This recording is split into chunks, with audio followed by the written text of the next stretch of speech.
seen émission enquête sur tey ñu ñëw seet si Mame Goor Diazaka di ñëw waxtaan ak moom ci lu dellu si ñetti mbir premier point bi ñu gis ko démb ñu def benn sortie amoon ay problème ci SODAV tout d'abord maam ñu bàyyi la nga nuyoo. waaw li may def moom mooy maa ngi nuyu waa enquête 221 di nuyu tamit internet yu ñuy seetaan et puis di leen déwénatil ci koor gi ñu génn di leen baalu àq di leen baalu àq di ñaan Sénégal yàlla def fi jàmm. voilà maam gis nañ leen démb ngeen tenir benn conférence de presse di ñaxtu lu jëm ci wàllu SODAV bi nga xam ne moo nekkoon BSDA lan moom mooy sabab bi. waaw sabab bi moom mooy tey jii BSDA daf fi nekkoon daan ñu jox añ ak reer ak ndékki mooy dañu doon fay 3 fois ci année bi donc benn moment mu am ñu jóg ni SODAV moo gën bi ñu waxee ni SODAV moo gën ñu ne SODAV bu ñëwee dinañ jox añ jox ñu reer jox ñu ndékki jox ñu njoganal ak genre mbaquus ak yooyu mais bi fi SODAV nekkee ba léegi nii benn artiste gisu ci boppam ça veut dire que ça ne marche pas doxul ay miettes lañ ñuy fay boo xoolee depuis SODAV nekk fii ils ont fait 5 ans boobu ba léegi 4 fois la ñu fay ci 5 ans yi te ay miettes la ñu fay donc nag ñun artistes yi dajaloo am benn groupe benn mouvement boo xam ne ñu ngi ko tuddee ñoo bañ duñu ko nangu que la SODAV dégage donc ñu dajaloo artistes yëpp nag ci lañ bokk ñu taxaw ni dañuy xeex parce que tamit li ñu moom du ñu nangu kenn téye ko ba pare diñ ko yàqal du ñu ko nangu donc nag loolu moo tax démb ñu def conférence de presse may profité ci occasion bi di remercier presse bi fa nekkoon yëpp. voilà mais moom SODAV am na 5 ans ci biir 5 ans yooyu noonu 4 fois lañ leen fay leen ay miettes mais depuis loolu dégguñu leen ngeen nekk ci seen mutisme boobu ba tey ngeen doog a génn. non am na ay artistes yu bëri yoo xam ne nekk nañ ci xam nga tey jii boo xoolee ndeyam si yàlla Habib Faye damay profité ci occasion bi di ko jaale. amoon na fi problème ba dem ba war a ba ñu bloqué ko ni ko du dugg SODAV. te tey jii Habib Faye tey képp beneen réew bu ko amoon ci àddina bi comme genre Bob Dylan lay doon day nekk quelqu'un boo xam ni nit ñi dañ koy vénérer mais Sénégal xamuñu valeur u ndaanaan tant que deewuloo baaxuloo da ngay dee ñu naan ay waay ndeysaan moo fi gënoon te bi ngay dund defaluñ la dara donc la SODAV dañuy profité ni ci occasion bi di interpeller le président de la République et le ministre de la culture SODAV arrangé wuñu SODAV doxul tey jii nag ku amul yaay da ngay nàmp maam daloon na waa Cameroun bi ñu indee société bu mel ni SODAV dugal ko Cameroun doxul dañu dellusiwaat indiwaat société bu njëkk ba fa nekkoon donc comme que la SODAV ne marche pas dañu bëgg ñu dissoudre ko xam nga indiwaat BSDA bu njëkk ba parce que bu boobaa au moins ñetti yoon yi nga xam ne daal nañu ko fay dinañ ñu ko fay. ba pare beneen bi mooy tey ji artiste sénégalais bu nekk pas artiste sax sénégalais mais képp kuy sénégalais di liggéey ci société sa salaire su passé 30 000 francs da ngay fay impôt mooy dinañ la daggalee 5% yi nga xam ni impôt la jëm ñoom depuis ñu nekk fi ba léegi ñu ngi ñuy dagg ay impôt que artiste bu ñu fay rek dagg nañ la 5% te ñoom dañu ameel xaalis impôt fay ñu impôt ba tey ji impôt dafa war a bloquer ay compte SODAV donc ça veut dire que ni équipe bi fa nekk liggéey ñu il travaille pas ba pare moo am benn équipe boo xam ni depuis que Macky Sall ñëw au pouvoir équipe boobu nekk fi ministre bu ñëw ñu suruxal la nga daanu beneen ministre bu ñëw ñu teeruwaat ko même équipe bi moo fi nekk il faut que ça change donc nag loolu moo tax ñun ñu jóg fippu bañ ñi duñu ko nangu. mais est-ce que tey jéem ngeen def dox ay jéego dem xool njiital SODAV ngeen toog ak moom waxtaan pour que lii nii ngeen trouver ci solution. loolu dañ ko def ba tàyyi man mii di wax ak yow dama toogoon fii am benn société de la place muy Sonatel jël sama musique di ko utiliser pour dalal ton muy Diazaka biñ ko defee ma dem ba yëg ko bi ma ko yëgee ma dem seeti directeur u BSDA boobu Mounirou Sy moo fa nekk bi ma demee wax ko xam nga ñuy xaw a kii ma dem jël avocat maître Béjac Ndiaye ñu koy ñaanal yàlla xare ko àjjana mu ñëw acculer leen ba ñu wane ni ñoom utiliser nañ sama musique te war nañ ma fay tey ji artiste bu demee bay jëlal boppam avocat tey la SODAV di jël 43% ci suñuy revenu ñun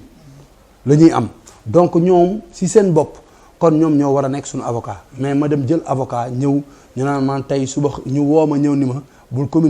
communiquer ci télé wala rajo di wax dara société boobu ñun dinañ jéem a def le tout ba nga jot sa xaalis ma toog noppi ma dem ba 3 mois 4 mois wax ñu ma dara ma delluwaat fa ci lañ ma yebal ci benn maison expertise bu nekk place de l'Indépendance ma fay jaabante ci la ñuy commencé di wax waxu SODAV ñu ne SODAV moo gën bu ñëwee xam nga affaire yi ñu jàpp ne SODAV moo gën mais SODAV bi mu ñëwee ba léegi xam nga gisuñu dara gis nañ ni affaire yi doxul xam nga ça ne marche pas artistes yaa ngi dee tey jii ñaata artistes ñoo tëdd feebar mënuñu faju tey artistes yi bu weeru koor jotee du ñu joué tey jii waa SODAV su fekkoon ni nit ñu baax lañu wala ña fa nekk li ñuy liggéey bu baax la xam na la ñuy def bu weeru koor jotee dañuy woo artistes yi ñu ñëw ñu leen comme yéen vous êtes des artistes weeru koor doo leen joué kaay leen ñu jox leen kenn ku nekk avance ci seen redevenu yi ngeen di am xam nga bis bu ñu demee ba war a fay li nga xam ne sax joxoon nañ la ko mais amuñu benn yërmande dañuy def ay tournée di dem ci régions yi ah bu ñu demee maa ngi dégg mois yi passé def nañ ay tournée quelques régions ñoom membres yi fa dem kenn ku nekk bi nga ñëwee am nga 700 000 francs te ci année bi amul benn artiste buy am 700 000 francs foofu tey jii ni ma la ko mën a misaale ni ma ko mën a misaale sénégalais yi mooy tey bu fekkee ni SODAV am na gardien bi garde buntu SODAV su fekkee ñu ngi koy fay 80 000 francs par mois l'année il a 960 000 il y a pas un musicien qui touche 100 000 francs wala 200 000 francs foofu par année donc yow yaay fay gardien bi mais gardien bi moo la ëpp xaalis Macky Sall jël 1 milliard de francs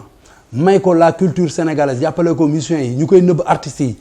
di ko nëbb musiciens yi ça veut dire que ni tey jii artiste bu toog ci plateau télé buñ la laajee lu Macky Sall defal art bi mënoo ko wax. waaw mais te pourtant président loolu yaakaaroon ni. si ki président teg xaalis bi ci loxoom la. ana ministre de la culture. non dama lay expliquer xam nga tey jii bu fekkee dafa am benn système bu fi nekk. président li mu mën a wax moom mooy la culture dinaa leen jàppale lii même bu xaalis bi génnagul même bu ko président joxeegul. tey jii bu fekkee ni waa ji am na yërmande ci njabootam ba taxaw ni njabootu aar dinaa leen may lii ñoom war nañ ko mën a véhiculer ba artiste bu toog ci plateau télé yow koo invité li ko laaj nan nga gisee depuis Macky Sall nekk fi ba léegi nan la téye culture wala nan la jàppee artistes yi xam nga di nga mën a taxaw ni président kat xam na ne artistes yi sonn nañ ñu ngi jaay destination Sénégal partout dans le monde ñu ngi sonn jàppale na art bi lii parce que du xaalis boo xam ne dañ koy jël xam nga ñoo jox ko artistes yi nii séddale leen ko mais ñoom dañ ko jël di ko nëbb parce que tey jii am na yeneen programme yoo xam ne programme administrativement dañuy régler xaalis bi bu duggee après ñu régler seeni business tey jii képp SODAV dafa nekk benn société boo xam ne ni société privée la boo xam ne képp kuy artiste te nekk membre BSDA wala SODAV kii rek yow membre nga fa am nga droit demander leen ay compte tey jii kër gi bureau yi nekk ville kër googu artistes yi ñoo ko moom fay ñu location ndox ak courant rek la ñuy fay mais ñoom bi ñu ñëwee seen conseil d'administration bu bees bi dañu dem cité kër góor gi loué fa benn immeuble di ko fay yow artistes yaa ngi toog lekk ñu naanuñu fayeekuñu ngay dem di loué immeuble di ko fay def ko ay bureau di fa réunion artistes yi di galérer di dee c'est pas normal ñun loolu la ñuy kaas ñun amuñu problème personnel ak qui que ce soit yaa benn structure boo xam ne daf fi nekk ŋànk artistes yi doxul moom la ñuy dénoncer mais amuñu problème personnel ak qui que ce soit donc li ma la wax nii loolu mooy dëgg tey jii bëgg nañ xam li ñuy ñaan président de la république di ko ñaan le ministre de la culture mooy ñu auditer kër gi nañ ko auditer xam xaalis li ñu collecté ci 5 ans yi fan la jaar contrat yi ñu signé ak kër yi ñu loué ñu wax ñu kër gi kan moo ko moom ak ñaata la ñuy fay par weer parce que tey jii ñoom sax ci seen biir kenn mën na moom kër gi ñu teg dil ni kër gi ñu ngi fay 5 millions wala 3 millions wala 4 millions fekk fay ñu loolu donc membre la comme ñëpp man mun naa ko laaj comme keneen kuy tamakat wala keneen koo xam ne membre nga foofu laaj ko kër yi ñuy loué di ci def xaalis au nom des musiciens te xamuñu ban assemblée générale moom moo leen jox aval ñu def ko loolu lañ bëgg a xam ba pare seen conseil d'administration bi ñu ko dee falaat parce que chaque année dañ koy fal bi ñu ko dee falaat dañu dem xool artistes yi nga xam ne ñoo leen favorable bind leen ay lettres jox leen ko mais man jotuma lettre Papis Konaté jotu ko Dembel Diop jotu ko Pape et Cheikh jotuñu ko les frères Guissé jotuñu ko benn artiste te ñi ma la limal fii tey jii ñooy musique sénégalaise tey jii Pape Dembel Diop il a participé dans presque 300 albums yu génn fii Sénégal kenn mënul wax musique Sénégal te wax Dembel Diop